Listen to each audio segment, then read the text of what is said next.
মকসুদপুর ক্রীড়াঙ্গনকে শক্তিশালী করা যায়। বন্ধুরা, আবার আমি অন্তত দুটি কথা বলবো মাত্র।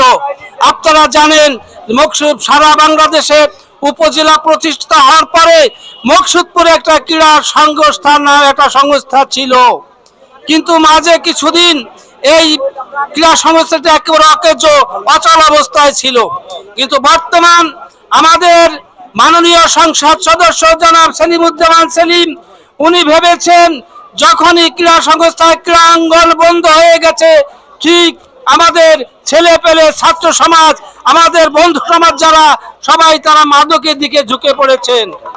সুতরাং এই মাদক থেকে কিভাবে আমাদের ছেলে পেলেদেরকে আগামী দিনের আমরা মাঠে সাংস্কৃতিক ভাবে মাঠে উঠে আনতে পারি, তারই চিন্তাধারার মাধ্যমে তিনি এই খেলার আয়োজন করেছেন এবং সমস্ত সহযোগিতা করেছেন।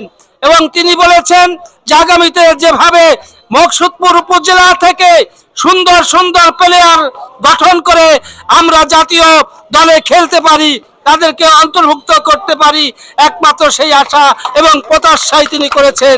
সুতরাং আমি আপনাদেরকে বলবো যে আজকে উজ্জয়ন ইউনিয়ন এবং বাঁশবেড়ে ইউনিয়ন আপন ভাইয়ের মতো খেলা উপহার দিবেন এবং আমরা আপনাদের খেলা দেখে আমরা বলতে পারি যে না, আসলে এরা আপন ভাইয়ের মতোই আচরণ করেছেন।